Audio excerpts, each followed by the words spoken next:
Welcome back to another episode of What We Didn't Say on Sunday. My name is Jordan Massey. I'm here with David Chauncey. We both are pastors at Westside Baptist Church. Pastor David is our lead pastor, and I serve at our Southwest campus. And every Sunday we preach, and every Sunday that we preach, there are things we don't get to, things left on the cutting room floor. And that's the purpose of this podcast, is for us to share with you those things. It's to take everything that we didn't say and share it here. And so now we're coming to you once more to say what we didn't say on Sunday. Well, hey, Pastor David. Hey, how you doing today? I'm doing well. Awesome. Welcome back. Good to be back. This is 2 weeks in a row now. Yeah. And we're on a streak.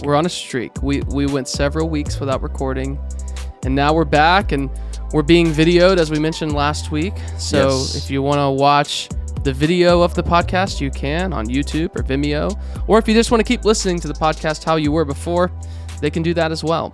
But we're glad to be back. I hope we didn't really bust people's imagination of what we look like. Have you ever been really disappointed I literally... when you see a radio personality? Not disappointed, but disoriented.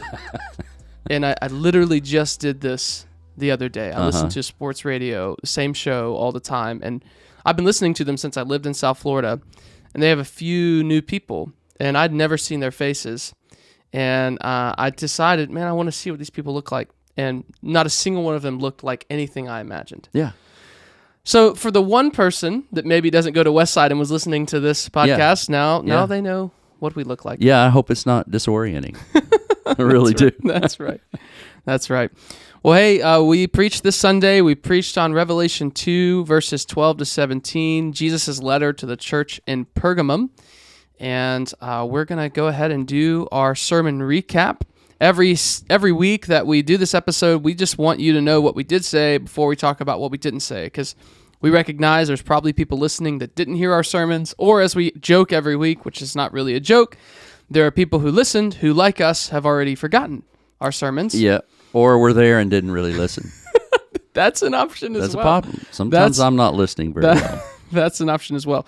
So we begin with a sermon recap so that you know what we said before we get to what we didn't say. And I spoiled for our people watching last week that the timer device is simply my iPhone. And so I'm going to pull up my clock app here, get it to 3 minutes. You've got 3 minutes, Pastor David. I'm ready. I've been exercising. To give us your sermon recap from this Sunday, starting now. All right. So Pergamum was the third of the churches and that is addressed. And again, Jesus opens up by talking about the attributes of the city and his attributes. And basically, I saw that he was identifying with where they lived. He said, this is where Satan's throne is and where Satan dwells. And he goes, I know where you dwell. And then he ends this message to Pergamum by saying, I want you to conquer where you dwell. I want you to be a winner where you dwell. And of course, my mind went to the Super Bowl. It was Super Bowl Sunday. Yeah. And the idea, and it's a biblical idea, that really, as Christians, we're sojourners in the world. We're always playing an away game. And obviously, Satan has the home field advantage. He did in Pergamum. Jesus was saying, I know he's got the home field advantage, but you can conquer. And so I walk through breaking down this message on how do we win the away game as Christians.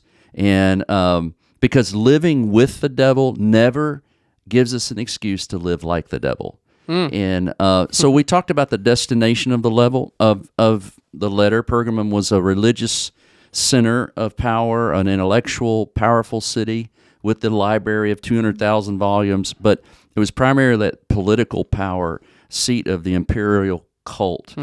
So we talked about all of how that may have been what he was talking about, Satan's throne. Satan had a grip on all of it, and it was adversarial to the Christian life, and it was kind of an unholy trinity that we see in this message and in this city that the people had to overcome following Christ. And then the description of the Lord was was the sword that he had, a double-edged sword. In chapter 1, I pointed out that we saw it coming from his mouth, and that it was kind of two things: his power over life and death, his authority, but also the authority of his spoken word, and that what he speaks goes. And he said, listen, this life you're living it is a matter of life and death, and I control that. This is no game. And I'm serious about what I'm going to be telling you. And then he diagnoses the church. And in the diagnosis, we see the testimony of Antipas, the positives.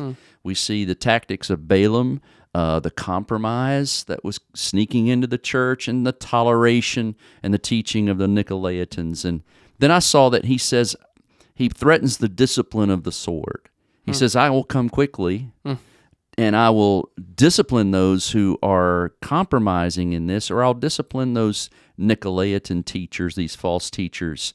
But then he says, if you repent, if you overcome, and this team discipline that we need to have, there's spoils of victory. And so the final point was the destiny of the righteous. And he talks about, I'll give you a white stone, I'll give you a new name, and finished with that. But my main point was, living with the devil is never an excuse to live like the devil, and that we can win the away game. That was it. That's good. I went over. Thanks That's for your grace. You're so gracious. We'll give you grace here. I'll give you 15 extra seconds on yours if you need it. We'll see. I probably will need it. That's good. You know, I didn't even mention the Super Bowl. That's okay. Not once, but that's why you're so much better than me. You're so good at taking things that are happening. You've got 3 little in kids the moment. now. That's true. My little kids have grown up, so I can concentrate on some other things. There you go. All right, well, hey, here's my 3-minute sermon recap from this past Sunday, starting right now. My main idea was compromise on truth is never an option. And I just began by painting this picture of the historical setting and all of this pressure that the church in Pergamum would have been feeling, and that simply recanting was the solution. All they had to do was say Caesar is Lord. All they had to do was say Jesus is not the Messiah. That's all they had to do to remove that pressure. And Jesus writes to them in large part to encourage them, for those who've turned away and compromised, to repent. And for those who have remained faithful, to keep being faithful despite the consequence. And so the point was essentially, hey, if the church in Pergamum didn't have an out on truth, we don't either. And we never have an out on truth. We can never compromise. And so I began with this idea that Jesus owns the truth. Why can't we compromise on truth? Well, Jesus owns it. And he begins by saying, you've kept my faith. He talks about my faithful witness, Antipas, that they've proclaimed his name. And so Jesus begins, I think, by reminding them that he sets the standard on truth. He sets the standard on what faith is. He sets the standard on the gospel. And any departure from that is no longer truth. And so maybe the Christians who are following the teachings of Balaam, they're like, hey, we can do this and be faithful. And Jesus says, no, I set the standard and I alone. He owns the truth. The second one is Jesus himself will hold us accountable. We shouldn't compromise on truth. There's some godly fear there that Jesus is going to come with the sword for those of us who do. And so there's an accountability there that we should fear in a godly way. And then last but not least, it's just that the truth is better.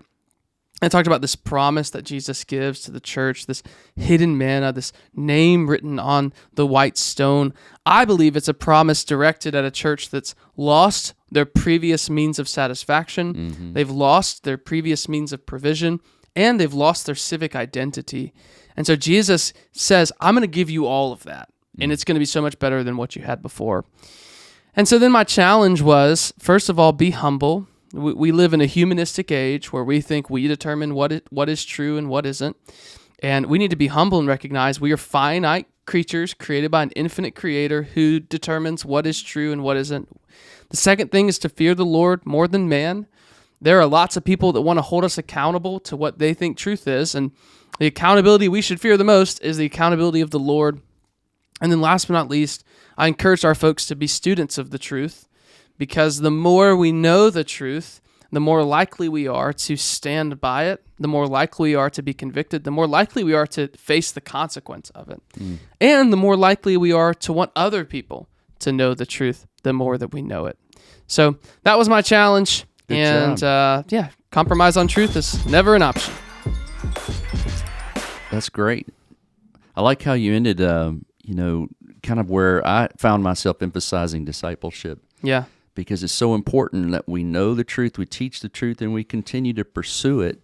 And this picture of Jesus really reminds us that he says, a few of you, I have a few things against you. Yeah. Some of you. Yeah. It was, I kind of brought up the point that if it were me, if I would have been Jesus, and that I might have overlooked just a few or some. Because they had not denied his name, and he had all these positives. I'm like, y'all doing so good. I know you got a few little issues. But Jesus knows that those few little issues and that few false teachings can develop into something much, much bigger. Mm-hmm. And so it just really, it's a reminder that Jesus cares about doctrinal integrity and truth. Yeah. And it matters maybe more than we really realize. That's right. All right, well, as we continue and we really get into what we didn't say on Sunday, we start with a segment where we talk about what we wish we didn't say on Sunday, our sermon bloopers. Anything for you from this week? Well, two things. One thing I said in the second service is I told the service, you never tell people these things, but I told the 11 o'clock service, I feel sorry for you sometimes. And I'm like, why did I just tell these people who I love that I feel sorry for them coming to church? That is not a church growth methodology. Because I said I was so fired up from the first message, I just got a lot more, I want to sometimes come in more fired up than I should at my 11 o'clock service. But so just as if you're an aspiring preacher, don't tell the crowd who's worked hard to come to church. They probably had battled their kids and got them to church that they're going to have a bad time. I feel sorry for you. But in the first service, you can't. One of those things happened. It's just kind of you can't script these. There was a helium balloon that was at the top of the ceiling, not far, but it's 30 feet up, 40 feet. And so I made a joke about it not being a weather balloon, and we weren't going to shoot it down. I made that kind of joke, which was kind of funny. Give Caleb Johnson all the credit. He told me that earlier on. He said it's not a weather balloon, but so I mentioned it, pointed it out. It was good. Well, about 10:30, right at the end of my message, I had about 5 or 10 minutes left. The balloon floats down right beside me on the stage. That's amazing. Right beside me. And all the people are laughing, and they're going, and I have to go over there, and I grab the balloon. I kind of chase it. It starts to move away. I grab it, and I tie it to my water bottle, and I'll tell you about the water bottle in a minute. And it hangs there beside me on the podium as I finish the sermon. So you just never know what's going to happen. And I took it as a signal from the Lord. It was time to end my message. But it was fun. I bet there's a lot of preachers that wish they could have a helium balloon drop when it was time. And that's what I told the crowd. I said the media is my media team's probably got a remote control. They're going to devise this every week to lower it right in front of my face. It was that great. Is perfect. Oh, it was funny. You remind me. This has nothing to do with my sermon, but Ellie and Ellie's my Sunday morning buddy now because we've got 3, and so she comes with me for pre-service. She stays with me during the whole Sunday ordeal, and so we're driving from the Southwest campus to the Newberry Road campus because we had what we call the table here, and it's just a potluck. And so we're driving on 75th, and 100 yards ahead of us, I see this balloon floating into the road. And Ellie's sitting right behind me in the middle, because she sits in the middle now because she's got 2 siblings. And so she's looking right out the windshield, and she goes, "Daddy, a balloon!" And no kidding, the balloon came right down the center of our car. Just hit the windshield, and Ellie just thought it was the coolest thing in the world. I think I would have too, yeah. That happened. And it was a Chiefs balloon. No way. Not kidding. That was a prophet. It's a little prophetical. There we go. They ended up winning. So anyways, sermon bloopers for me, I don't know. I felt a little harsh. Sometimes I don't think I'm often kind of an overbearing preacher, but I felt a little harsh. But I feel as if compromise on truth is is the church today's greatest danger. It's the trap we're falling into most often. And so I was a little fired up. My microphone wasn't working. And when my microphone's not working, I have to talk louder. And when you have to talk louder, sometimes you just get more intense naturally because you're just talking louder. But I don't think I had any bloopers apart from, and I don't know if my brother ever listens to this podcast. If he does, he'll know now. I did tell a story of a summer vacation we had as a family, and he made some chicken for us, and it wasn't cooked all the way. Oh, no. And my brother's an excellent cook. He's one of the best cooks I know. The grill we had at the vacation house just wasn't suitable for what he was trying to do. He was trying to spatchcock a chicken. So I don't know if you know what that is. I do not. Well, my curiosity is up. You cut a chicken in half essentially and lay it flat on the grill, and you cook it that way. And so I just talked about me and my siblings having this moment of realizing the chicken was raw, but also not wanting to tell our brother who had worked so hard all day long on preparing what would have been an excellent meal.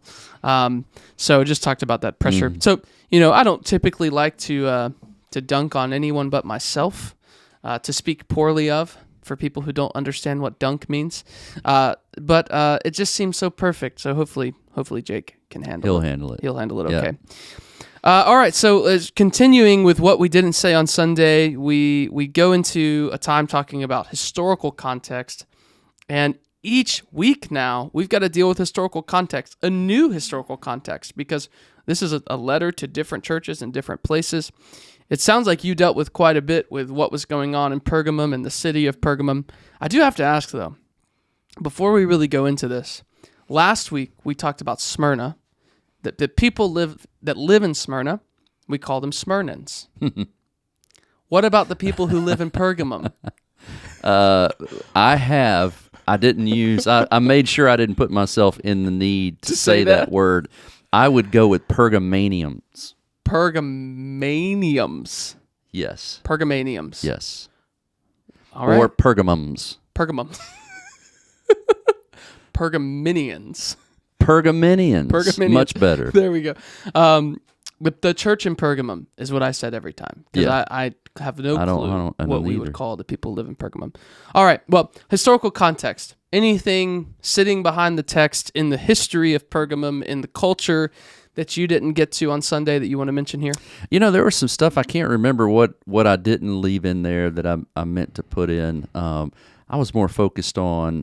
I have to say that I didn't dig in near as far into the various religious groups, because I think I'm going to be hitting them more and more and more, and people starting to get the idea. But I did challenge people. I gave a little bit about a lot and said, there's no way we can preach these messages and give you all the detail that's possibly there.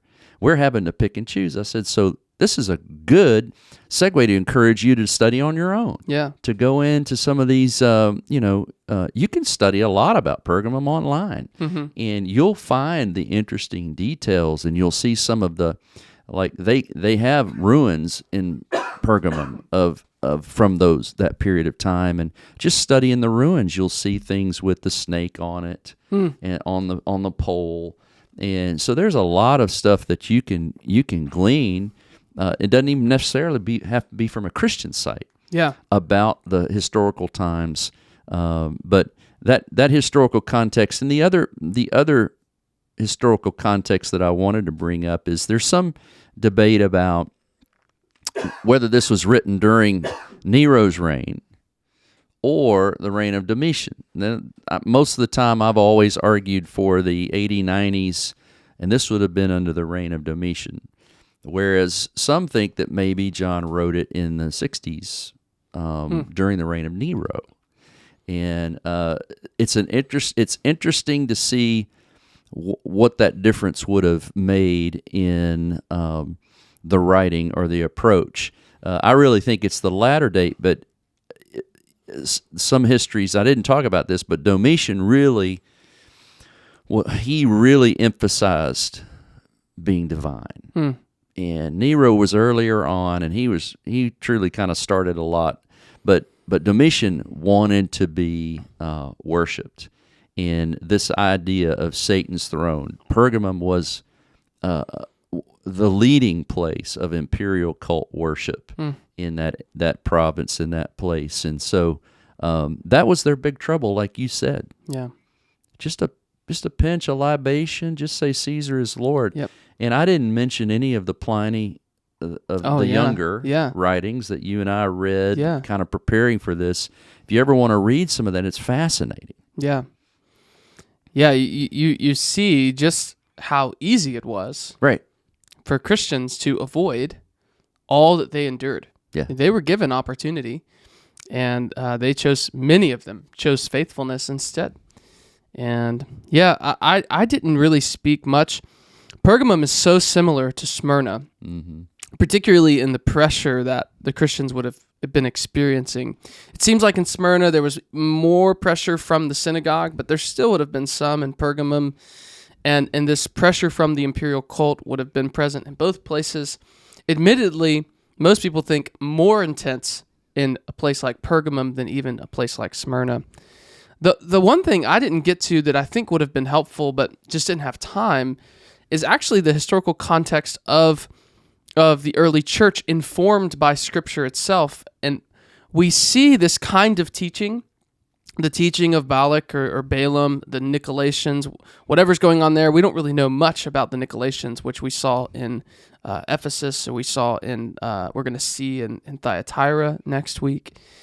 But this kind of antinomianism, this teaching of because of the gospel, you are free from all of God's law, and you can live as you desire. And the great thing about that kind of teaching is it frees you to do the things that keep you from persecution. Right.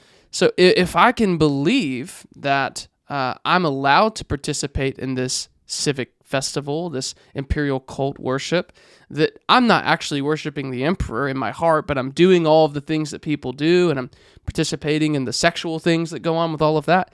If I can adopt that worldview or ideology, it actually makes my life a lot more comfortable and easy. And so what we see, look at Paul writing to the church in Corinth. It seems like some of that's going on in Corinth.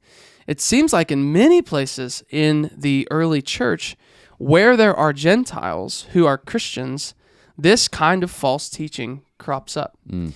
And I think it should inform, or at least put our guard up for the way that we think about, man, how can I be sensitive to and aware of false teaching in my day? Is that often false teaching will do two things. It will, A, justify a way that you already want to live. And I don't want to say that these Christians weren't just, they liked the things that happened at these festivals. They've been doing it their whole lives. So there was, A, an opportunity for them to keep living the way they wanted. And B, it relieved pressure from the demand of the gospel and made their life more comfortable. And I think that's often, if not always, when we have false teaching that arrives in any era of the church, it's often because of one of those two things, if not both. Absolutely. That A, I can either justify the way I want to live, or B, believing this thing makes the demands of the gospel less, and consequently my life easier. And people that are able to do it, that are smart and gifted at this, and there are many, can make great false teachers because they can rationalize and even theologize and use other parts of the Bible and pick and choose to form build a framework or a theology that sounds really tempting. Yeah. And really good. Well, yeah, we don't have to be so obstinate about saying Caesar isn't Lord. Yeah. In a way, he is Lord. He's okay. Yeah. And people, we naturally are geared to survive. God put that in us. And so we adapt.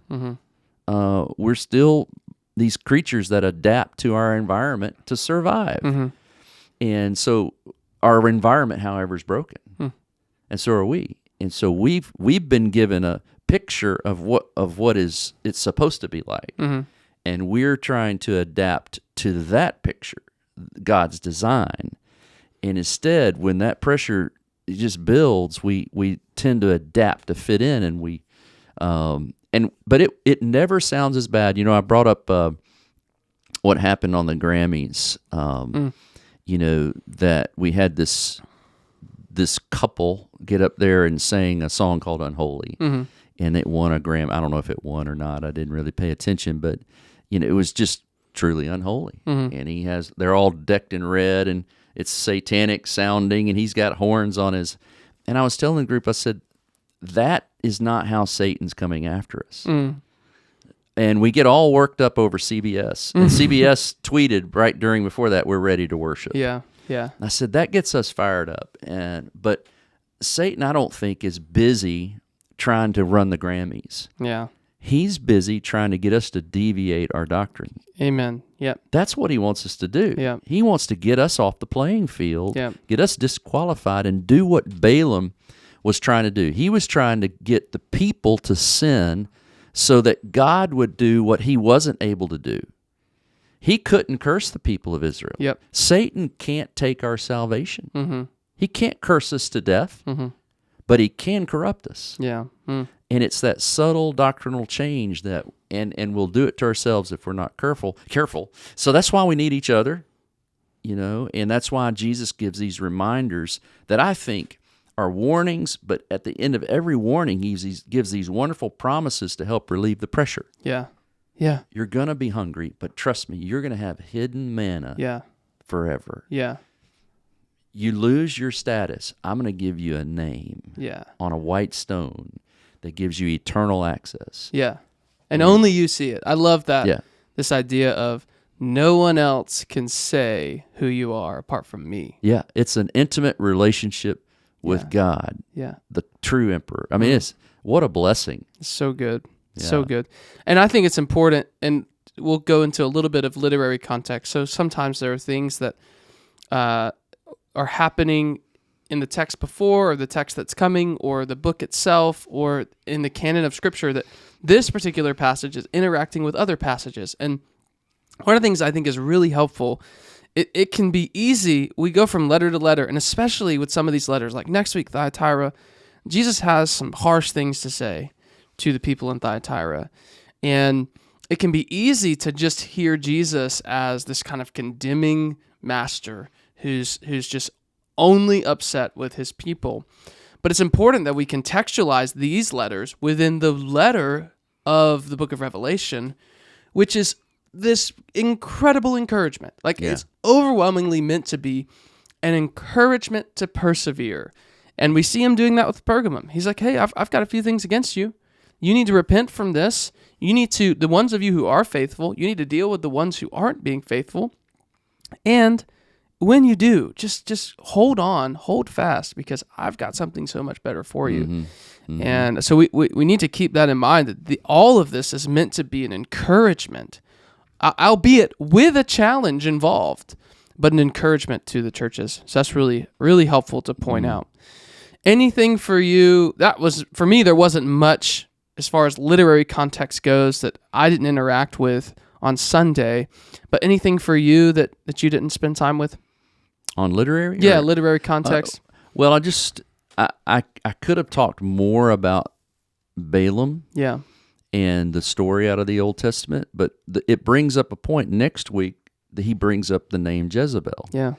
And one of the points I wanted people to see is we can't understand Revelation without the Old Testament. Yes. We can't disconnect it. Yes. We simply can't. And you hear a guy like Andy Stanley who has so many good qualities, and I understand what he says. We don't begin our apologetic for the gospel in Numbers, Deuteronomy. Yeah. And so he was kind of making the point, you disconnect the gospel from having to prove 7 days of literal creation. Sure. Don't start there. Start with the resurrection. Yeah. And I can understand that and agree with that. But some people might take that too far and say, we don't need the Old Testament. Yeah. Well, it is impossible to understand the gospel fully. And I find it interesting that I guess the church has been around maybe 30, 40 years by the time of this, depending on when you think it was written. These people knew these stories. And there was a lot of Gentiles in that group too. Yeah. They knew these Old Testament stories, and it reminds me of that passage where Paul says, these things were written for our understanding. Yep. The Old Testament was there to help us understand life. And I love that he uses Jesus is preaching using the Old Testament as illustration. Yeah. There's a great pointer to preachers. Absolutely. That's so helpful.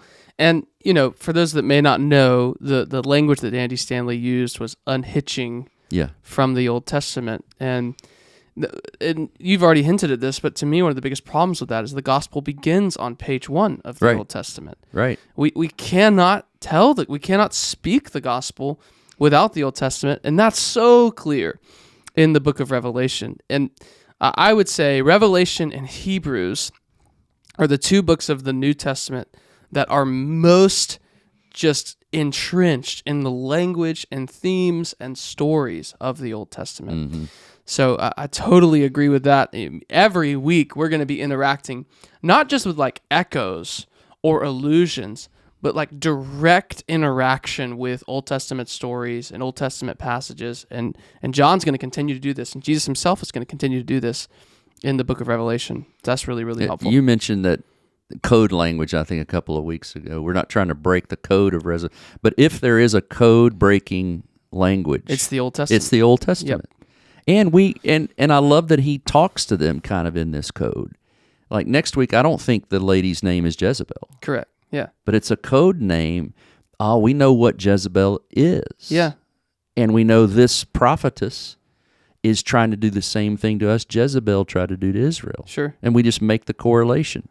And I think as it's part of our culture as Christians, we can have a bit of a code language, and because we've discipled ourselves with these stories to know, that's our Goliath. Yeah. That's our Red Sea crossing. That's our wilderness experience. That's not code language, that's discipleship. Yeah. That's kind of cool. No, that's really, really good. All right, well, theological ideas. We often talk about that. I've got a big one. Good, take it. I didn't deal I've with already it all. mentioned all mine. And for me, it's the throne of Satan. And I didn't talk at all about Satanology. And I think that I mentioned to our folks, I told them, I said, we're not gonna dive into this. We don't have time for it. Come talk to me after. We can talk about Pergamum being the throne of Satan. And I think there's a real question there of, like, we know Satan is not incorporeal.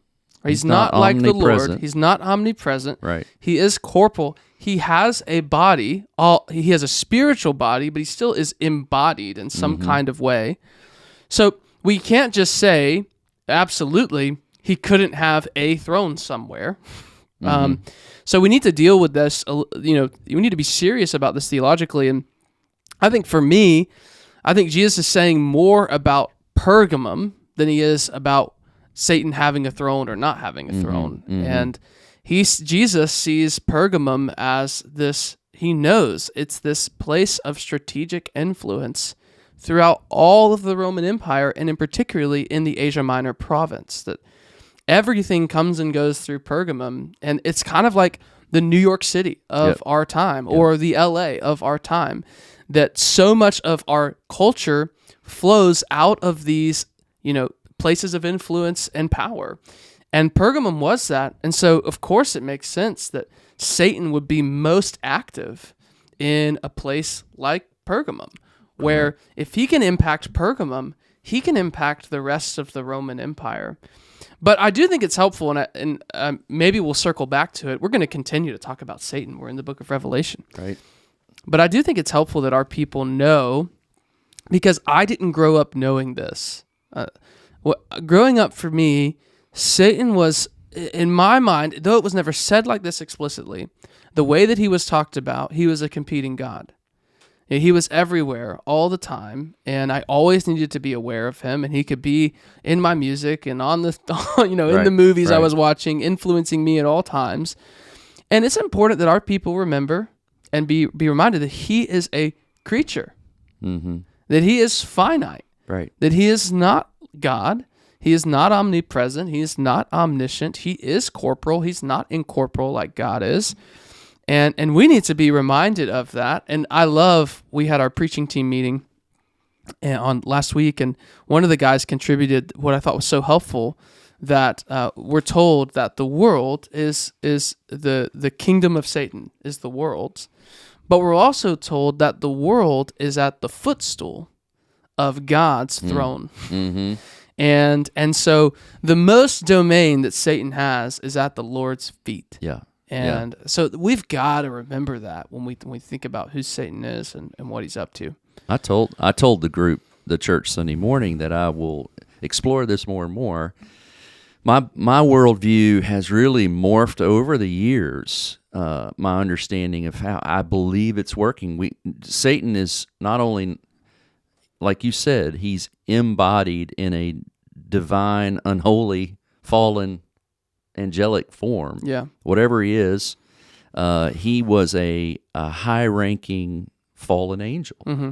And he's not alone. Mm-hmm. There were many other high-ranking mm-hmm. fallen creatures. Mm-hmm. So they have to be somewhere mm-hmm. in this spiritual realm. But we know from the overview of the Bible, we know that he goes to and fro. Yeah. He goes around seeking whom he may devour. Yeah. He's not alone in that project. But the great teaching that we see is that Jesus says this spiritual backdrop is everywhere, and it can be more intense in some locations. Mm. I think depending on the importance of that location and the strategy to attack the church and the strategy to keep the gospel from moving forward. And so if I were to pick the place of greatest potential harm to the planet, greatest potential authority to make things happen and to distribute bad things around the world, that's us. Mm-hmm. And maybe I took liberty there, and I wasn't trying to be preachy. Yeah. But I truly believe Satan's throne is in America. I believe we spew, with all the goodness that we have, we send more money and more missions and more greatness around the world than anybody, multiple times over. But we also have the thrones of government, political power, religious power, intellectual power, technological power. All those thrones are here. Yeah. And how is it being used? Well, we see great wickedness coming out of a lot of it. Yeah. And potential damage to our planet like we can't even imagine if it's unguarded by a biblical worldview, like artificial intelligence, the ethics, bioethics, all of these things. If there's not a value for the sanctity of life in the people that are making those decisions, kind of a Judeo-Christian ethic on life, man, Satan can have a field day. Yeah. So I got a little preachy on that, and I'll probably stay preachy on it. But that's okay. I said, don't be scared, though. See, this message says you're always in an away game. If you move to Switzerland, it's not a neutral location. Correct. So good he choice does. there. I love that he didn't tell them to leave the city where Satan dwells. Yeah. He says, overcome it. Yeah. And that was the message to me. That's good. I would contribute just a few more things to that. And Jonathan Phoenix, who we know and love, he's on our staff here at Westside. He's in our preaching team, and he was talking about, and I thought this was really, really helpful insight. He's from the Philippines. And so one of the things he pointed out was that whatever is going on in the church in America spills over across the world. Yeah. And so, if there's bad teaching and poor doctrine in America, he's like, it will be in the Philippines. And he knows because he's seen it happen. So I would point to that. The other thing I would point to is you talk to people in the Middle East about what they think about America. And many of them see America as a place of immorality. And the great Satan. And why? Well, in large part, it's because of pornography. Yeah. And Americans make more porn than anyone else in the entire world, and it's all over the world. And so it's sad that there are millions of people in the Middle East that directly associate America with porn. Yeah. But it's true. So I would totally agree with you. The last thing I would add is not only is America a strategic place of influence, and I didn't say this at all on Sunday, and man, I want to double back and say it this Sunday because it's so helpful.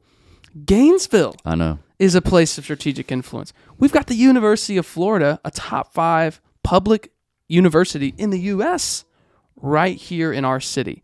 And so as we think about strategic places of influence, man, if we defend the truth here in Gainesville, if we proclaim the truth here in Gainesville, if we make the University of Florida a university of truth, Yeah. imagine the global impact that could be.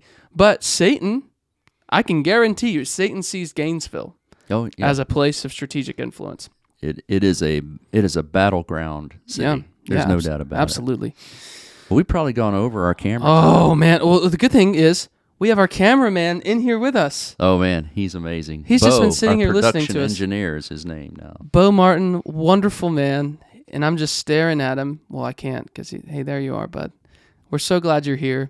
Thank you for making sure that our camera keeps running and being in the room with us. Is it still running, Bo?